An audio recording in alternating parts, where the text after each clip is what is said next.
ماہ رجب کی ان بابرکت گھڑیوں میں جس گھر میں یہ تسبیح ایک بار پڑھی جائے گی، اس گھر کا بچہ بچہ ارب پتی بنے گا۔ یہ موقع پھر سال بعد ملتا ہے، جلدی کر لو۔ بسم اللہ الرحمن الرحیم۔ محترم ناظرین، آج ماہ رجب کے اس بابرکت دن کا ایک ایسا خاص وظیفہ، ایک ایسا باکمال عمل آپ کے حوالے کروں گا جسے پڑھنے والا آج تک کسی حالت سے محروم نہیں رہا۔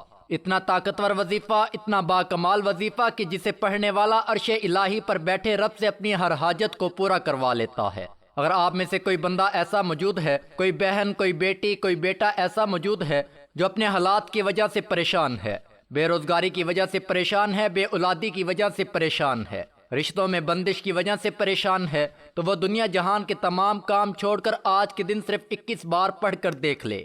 دور حاضر میں اہل اسلام کی پریشانیوں کی عمومی وجوہات دین سے دوری، اسلامی تعلیمات پر عمل نہ کرنا، اللہ کی ناراضگی اور رسول اکرم صلی اللہ علیہ وسلم کی شریعت اور سنت کے خلاف ورزی ہے۔ بقا کو چھوڑ کر، خدا کو چھوڑ کر فنا ہونے والی دنیا کی پوجا، نفس پرستی، اللہ کی رضا کی بجائے اپنی منشا اور رضامندی کے حصول کی کوشش، کتاب و سنت کو خود پر نافذ کرنے کی بجائے اسلام کو اپنی مرضی کے زاویے سے دیکھنا، اپنی سہولت کے لیے دین میں نرمی اور آسانیاں پیدا کرنے کی کوشش اور اصلاح کرنے والے سے یہ امید رکھنا کہ وہ ہماری مرضی کے مطابق دین اور شریعت کو بیان کرے۔ طرز معاشرت، آداب زندگی، شرعی قوانین، فقہی مسائل، انبیاء کرام علیہ السلام، اصحاب اولیاء کرام علیہم رضوان کی تعلیمات سے فیض یاب ہونے کی بجائے اپنی اصطلاحات کو متعارف کروانا اور پھر اس پر ہٹ درمی کا مظاہرہ کرنا، یہ وہ تمام مسائل ہیں جنہوں نے اہل اسلام کی زندگی میں رکاوٹیں، پریشانیاں اور نفسیاتی مسائل کے پہاڑ کھڑے کر دیے ہیں۔ اس سلسلے میں انفرادی طور پر ہم بھی مجرم ہیں اور امت کی قیادت بھی برابر کی شریک ہے۔ روحانی علاج کے سلسلے میں دنیا بھر میں موجود بہنیں اور بھائی رابطہ کرتے ہیں۔ اکثریت کا مسئلہ ذہنی پریشانی اور بے سکونی سے ہی شروع ہوتا ہے۔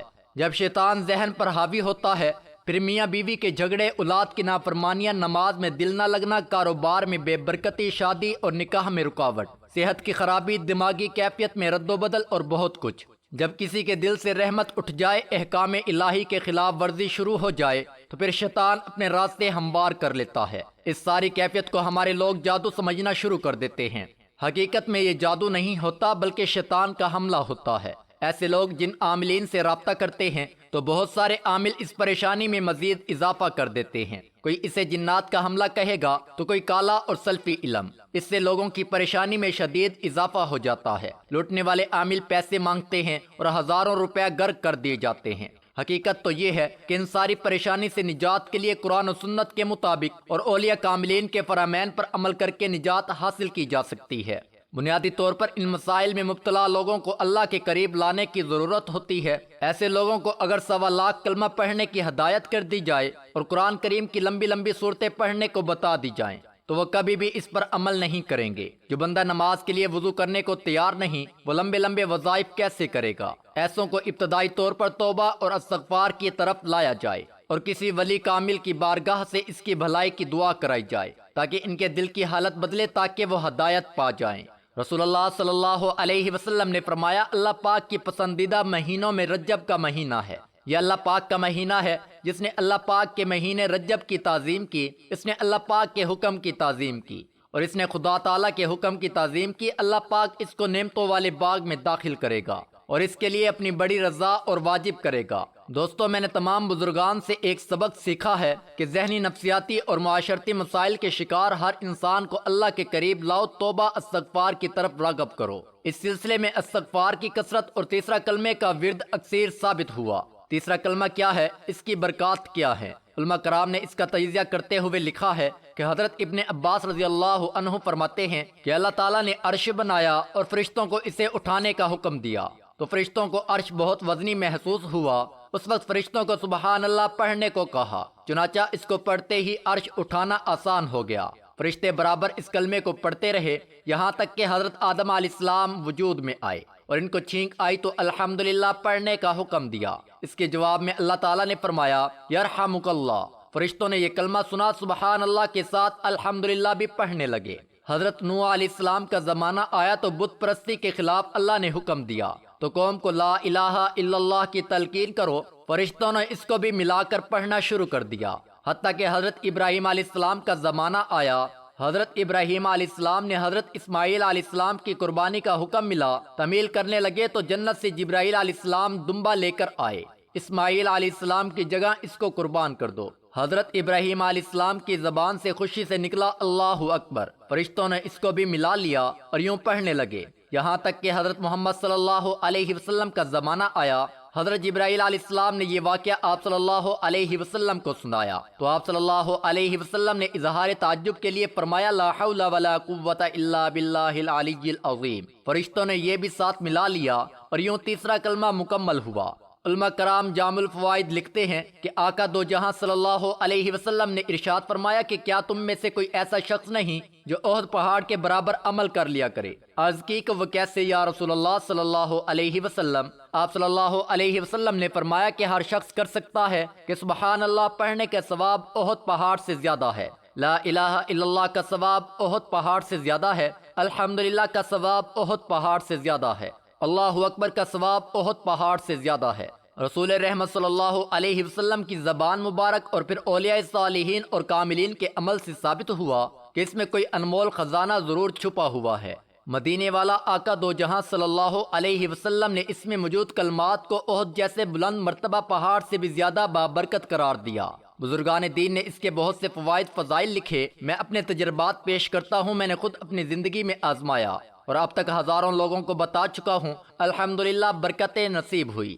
اگر کہیں کمی ہو تو وہ اپنے یقین اور اعتماد میں ہوتی ہے۔ ذہنی سکون، گھریلو پریشانیاں، میاں بیوی کے اختلافات، رزق میں تنگی، کاموں میں رکاوٹ، مقدمات میں پریشانی، عبادت میں دل لگانے کے لیے، روحانی ترقی پانے کے لیے، جادو، شیطانی اثرات اور جنات سے نجات پانے کے لیے، الغرض ایک مسلمان کے ہر روحانی مسئلے کے حل کے لیے تیسرا کلمہ ایک عظیم نعمت ہے۔ میرے خاندان میں جنات کی حاضری تک کے لیے تیسرے کلمے کی مدد لی جاتی ہے اور بھرپور کامیابیاں اور فائدہ حاصل ہوتا ہے۔ جس قدر ایمان پختہ اور یقین مضبوط ہوگا اتنی لذت اور حلاوت محسوس ہوگی۔ حضرت معاذ بن جبل رضی اللہ تعالی عنہ بیان کرتے ہیں کہ میں نے رسول اللہ صلی اللہ علیہ وسلم کی خدمت میں عرض کیا، اعمال میں سے کون سا عمل اللہ تعالیٰ کو زیادہ پسندیدہ ہے؟ آپ صلی اللہ علیہ وسلم نے ارشاد فرمایا، ترجمہ، تمہاری موت اس حال میں آئے کہ تمہاری زبان اللہ کے ذکر سے تر ہو۔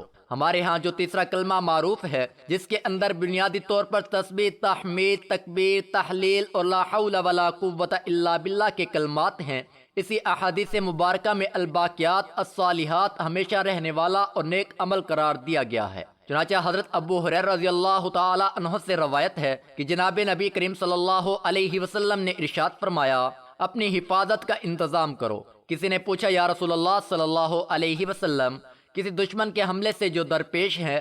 حضور صلی اللہ علیہ وسلم نے فرمایا، نہیں، بلکہ جہنم کی آگ سے حفاظت کا انتظام کرو۔ اور وہ سبحان اللہ والحمد للہ ولا الہ الا اللہ واللہ اکبر ولا حول ولا قوت الا باللہ العلی العظیم کا پڑھنا ہے۔ یہ کلمات قیامت کے دن آگے پڑھنے والے کلمات ہیں، یعنی یہ کلمات سفارش کریں گے یا آگے بڑھانے والے ہیں کہ پڑھنے والے کو جنت کی طرف بڑھاتے ہیں، اور پیچھے رہنے والے ہیں کہ سفارش کریں اور نجات دلانے والے ہیں، اور یہی باقیات صالحات ہیں۔ منصف ابن ابی شیبہ میں حضرت عبداللہ بن ابی اوفی رضی اللہ تعالی عنہ سے روایت ہے کہ ایک شخص نبی کریم صلی اللہ علیہ وسلم کے پاس آیا اور کہنے لگا کہ میں قرآن پڑھنے کی استطاعت نہیں رکھتا، آپ مجھے کچھ ایسا عمل سکھا دیں جو مجھے قرآن کی جگہ کفایت کر جائے۔ تو آپ صلی اللہ علیہ وسلم نے ارشاد فرمایا کہ کہو سبحان اللہ والحمد للہ ولا الہ الا اللہ واللہ اکبر ولا حول ولا قوت الا باللہ العلی العظیم۔ اور منصف ابن ابی شیبہ ہی میں حضرت حسن بصری رحمۃ اللہ علیہ سے مرسلاً روایت ہے کہ آپ علیہ الصلوۃ والسلام نے فرمایا، دن میں 30 مرتبہ سبحان اللہ والحمد للہ ولا الہ الا اللہ واللہ اکبر ولا حول ولا قوت الا باللہ العلی العظیم کہنا ایسا صدقہ ہے جو آسمان اور زمین کے درمیان کو بھر دیتا ہے۔ حضرت عبداللہ بن عمرو بن العاص سے مروی ہے کہ نبی کریم صلی اللہ علیہ وسلم نے ارشاد فرمایا، جو شخص 100 مرتبہ صبح اور 100 مرتبہ شام کو سبحان اللہ کہے،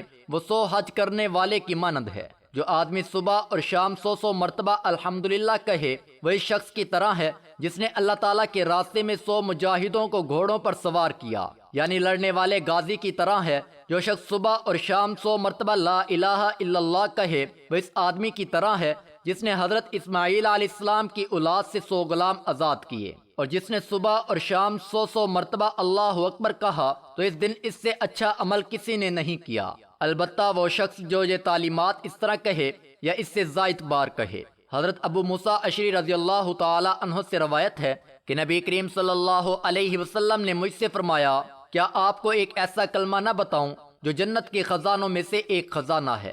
میں نے عرض کیا، یا رسول اللہ صلی اللہ علیہ وسلم ضرور بتائیں۔ آپ نے فرمایا، وہ کلمہ ہے لا حول ولا قوت الا باللہ۔ حضرت ابو ہریرہ رضی اللہ تعالی عنہ سے روایت ہے کہ جناب نبی کریم صلی اللہ علیہ وسلم نے فرمایا، لا حول ولا قوت الا باللہ کثرت سے پڑھا کرو، کیونکہ جنت کے خزانوں میں سے ایک خزانہ ہے۔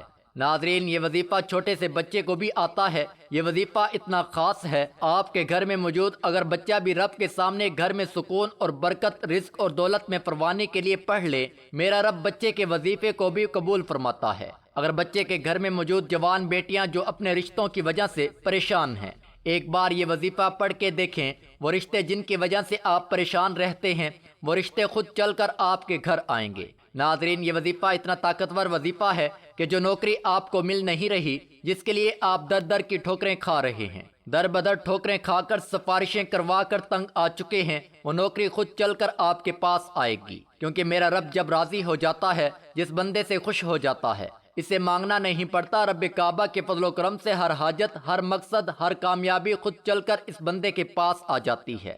اب بد نصیب ہے وہ بندہ جو بھی یہ خاص وظیفہ نہ پڑھے۔ ناظرین، وقت کی نزاکت کو مد نظر رکھتے ہوئے آئیے اس عمل کی طرف چلتے ہیں۔ یہ وظیفہ کرنے سے پہلے آپ دو باتوں کا خیال رکھیں۔ پہلی بات یہ کہ آپ نے 5 وقت کی نماز کی پابندی کرنی ہے، چاہے کچھ بھی ہو جائے، آپ نے 5 وقت کی نماز لازمی پڑھنی ہے۔ اور دوسرا یہ کہ آپ نے ہر بات میں اللہ پر توکل کرنا ہے، اللہ پر بھروسہ رکھنا ہے۔ فَإِذَا عَزَمَتْ فَتَوَكَّلْ عَلَى اللَّهِ ان اللہ یحب المتوکلین۔ پھر جب آپ پختہ ارادہ کر لیں تو اللہ پر بھروسہ کیا کریں، بے شک اللہ توکل والوں سے محبت کرتا ہے۔ اللہ رب العزت کا ارشاد ہے کہ انسان کسی بات پر جیسا گمان رکھتا ہے، میں اس کے ساتھ ویسا ہی معاملہ کر دیتا ہوں۔ وَتَوَكَّلْ عَلَى اللَّهِ وَكَفَى بِاللَّهِ وَكِيلًا۔ پس اے محبوب، آپ ان سے رخ انور پھیر لیجئے اور اللہ پر بھروسہ رکھیے، اور اللہ کافی کارساز ہے۔ وَمَن يَتَوَكَّلْ عَلَى اللَّهِ فَإِنَّ اللَّهَ هُوَ الْعَزِيزُ الْحَكِيمُ۔ جو کوئی اللہ پر توکل کرتا ہے تو اللہ اس کے جملہ امور کا کفیل ہو جاتا ہے۔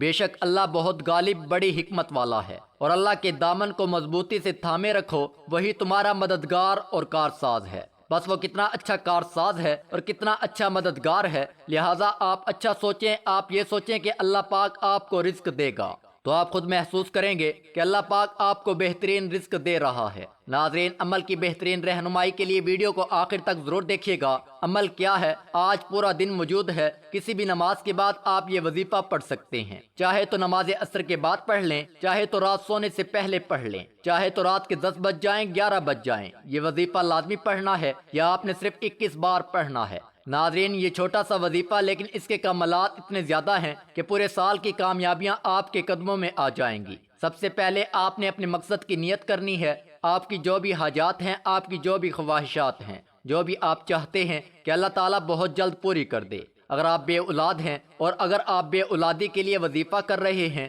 رزق کی تنگی کے لیے، تنگ دستی کے لیے، یا اولاد کے رشتوں کے لیے یہ عمل کر رہے ہیں، تو سب سے پہلے اپنے ذہن میں اپنا مقصد رکھیں اور کہیں، اے اللہ، میں اپنے اس مقصد کی نیت سے یہ وظیفہ پڑھ رہا ہوں۔ نیت کرنے کے بعد نبی کریم صلی اللہ علیہ وسلم کی ذات پر درود پاک 3 بار، 7 بار یا 11 بار پڑھنا ہے۔ درود پاک آپ کوئی سا بھی پڑھ سکتے ہیں، لیکن درود ابراہیمی کی فضیلت سب سے زیادہ ہے۔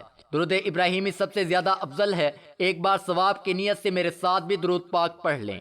اللہم صلی علی محمد وعلی آل محمد کما صلیت علی ابراہیم وعلی آل ابراہیم انک حمید مجید۔ اللہم بارک علی محمد وعلی آل محمد کما بارکت علی ابراہیم وعلی آل ابراہیم انک حمید مجید۔ آپ کو رب سے کیا چاہیے؟ آپ قرض سے نجات چاہتے ہیں، من پسند نوکری چاہتے ہیں، من پسند شادی چاہتے ہیں، بے روزگاری کا خاتمہ چاہتے ہیں، بے اولاد سے نجات چاہتے ہیں، دنیا کی کوئی بھی حاجت ہے تو نیت کرنے کے بعد فوری طور پر آنکھوں کو بند کر لیجئے اور تیسرا کلمہ پڑھنا ہے، سبحان اللہ والحمد للہ ولا الہ الا اللہ واللہ اکبر ولا حول ولا قوت الا باللہ العلی العظیم۔ یہ تیسرا کلمہ آپ نے پڑھنا ہے۔ آج کے دن اپنے مقصد کی نیت کرنے کے بعد جو بندہ تیسرا کلمہ اس طرح 21 بار پڑھ لے گا، سبحان اللہ والحمد للہ ولا الہ الا اللہ واللہ اکبر ولا حول ولا قوت الا باللہ العلی العظیم، میں یقین سے کہتا ہوں اور میں ایمان سے کہتا ہوں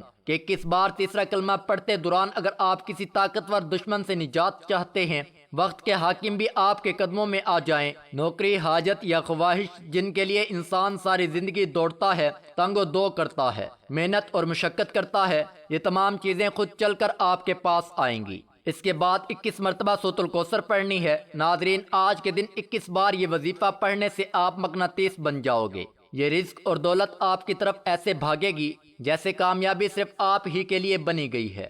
میرا بس چلتا تو میں ہر کسی کو اس وظیفے کو کرنے کا کہتا کہ پوری دنیا کے مسلمان یہ وظیفہ کریں۔ جو بندہ کہتا ہے کہ رب کی عنایت کیا ہے اور رب کی غیبی مدد کیا ہے، جو بندہ کھلی آنکھوں سے رب کے کمالات کو، رب کے معجزات کو دیکھنا چاہتا ہے، یقین کامل کے ساتھ اپنے مقصد کی نیت کرنا جو آپ کو لگتا ہے کہ پورا ہو ہی نہیں سکتا۔ ناظرین، مقصد کی نیت کرنے کے بعد تیسرا کلمہ 21 بار پڑھنا ہے، اور جب آپ کی زبان سے لا الہ الا اللہ واللہ اکبر نکل رہا ہو، روتے ہوئے، تڑپتے ہوئے، سسکتے ہوئے میرے پیارے رب کعبہ سے مانگتے چلے جائیں، میرا رب عطا فرماتا ہے۔ بندہ رب سے ایک بار مانگتا ہے، میرا رب 70 بار عطا فرماتا ہے۔ اگر آپ اللہ تعالیٰ سے 1 لاکھ مانگیں گے، میرا رب 70 لاکھ عطا فرمائے گا۔ ناظرین، یہ وظیفہ خود بھی کیجئے، دوسروں کو بھی بتائیے۔ آپ یہ وظیفہ ایک دوسرے کے لیے بھی کر سکتے ہیں۔ آپ جس حاجت کو اپنے ذہن میں رکھو گے، 21 بار سبحان اللہ والحمد للہ ولا الہ الا اللہ واللہ اکبر ولا حول ولا قوت الا باللہ العلی العظیم پڑھنے سے میرا رب راضی ہو جائے گا اور ہر مقصد میں کامیابی یقینی ہو جائے گی۔ ناظرین، لوگ وظیفہ بتاتے ہیں، ہمارا مقصد آپ تک وہ وظائف پہنچانا ہے جو آپ کی زندگی کو بدل کر رکھ دیتے ہیں۔ لوگ وظیفے بتا کر ایک طرف ہو جاتے ہیں۔ ہم رب سے مانگنا، رب کو منانا اور رب سے اپنی حاجات پوری کروانے کا طریقہ بھی بتاتے ہیں۔ وظیفہ مکمل ہوتے ہی دونوں ہاتھ جوڑ کر اپنے گناہوں کی سچی توبہ کیجیے۔ جب تک دل کو سکون نہ ملے، بار بار اپنے گناہوں کی سچی توبہ کیجیے۔ سچی توبہ کے بعد رب سے جتنا مانگو گے، ضد کر کے مانگنا، بچوں کی طرح مانگنا۔ میرا رب اتنا نوازے گا کہ پورا سال کسی اور وظیفے کی ضرورت نہیں پڑے گی۔ ناظرین، اس کے علاوہ اگر آپ کے گھر میں کوئی مسئلہ ہے، کوئی بیماری ہے، کوئی پریشانی ہے، اللہ تعالیٰ کی بارگاہ میں اپنی حاجات پیش کریں۔ اللہ تعالیٰ آپ کے دلی خواہشات، آپ کی تمام تکالیف، دکھ اور تمام پریشانیوں سے بخوبی آگاہ ہے۔ وہ سب اللہ کے حکم سے ختم ہو جائیں گی۔ لیکن اس کے باوجود بھی اللہ تعالیٰ کو انسان کا اپنے سامنے مانگنا بہت پسند ہے، اس لیے آپ خود دل لگا کر اور دل جمی سے، مکمل یقین سے، مکمل اعتماد سے اللہ تعالیٰ سے مانگیں، اور ہمیشہ اسی طریقے سے دعا مانگا کریں۔ اللہ تعالیٰ سے سچے دل کے ساتھ دعا مانگیں اور مکمل بھروسہ رکھیے، اللہ تعالیٰ آپ کی ہر دعا قبول فرمائے گا، اور پھر آپ خود حیران ہو جاؤ گے۔ ہمارے نبی تاجدار اور نبی اکرم صلی اللہ علیہ وسلم بھی دعا مانگا کرتے تھے۔ پھر آپ سب بھی میرے ساتھ دعا مانگیں۔ اے اللہ میرے پروردگار، تیرے سوا اس قابل کوئی بھی نہیں ہے کہ جس کو مدد کے لیے پکاروں۔ تیرے سوا کوئی نہیں جو ہر وقت اور ہر جگہ حاضر ناظر ہو۔ تو حقیقی بادشاہ ہے۔ تیرے سوا ایسا کوئی نہیں جو کہ موت سے پاک ہو۔ تیرے سوا کوئی بھی ایسا نہیں جو کہ زوال سے پاک ہو۔ تجھے نہ نیند آتی ہے نہ ہی اونگ آتی ہے۔ تیرے سوا کوئی نہیں جو کہ ہر قید سے پاک ہو۔ اپنے پیارے حبیب حضرت محمد مصطفیٰ صلی اللہ علیہ وسلم ختم نبوت کے صدقے ہماری تمام پریشانیوں کو دور فرما، ہمارے تمام دکھ تکلیف ہم سے دور فرما، ہماری تمام دلی حاجات کو پورا فرما، آمین ثم آمین۔ آخر میں دعا ہے کہ اللہ تعالیٰ ہمارے اس وظیفے میں کیے گئے کسی بھی قسم کی کوئی بھی کمی کوتاہی کو اپنے پیارے حبیب حضرت محمد صلی اللہ علیہ وسلم کے صدقے معاف فرمائے، آمین۔ دعا ہے کہ اللہ تعالیٰ میرا سنانا اور آپ کا سننا اپنی بارگاہ الہی میں قبول اور منظور فرمائے، آمین۔ ناظرین، اللہ تعالیٰ کے 99 ناموں میں سے ایک نام کمنٹ میں لکھ کر پوسٹ ضرور کریں۔ اللہ ہم سب کا حامی و ناصر ہو، آمین۔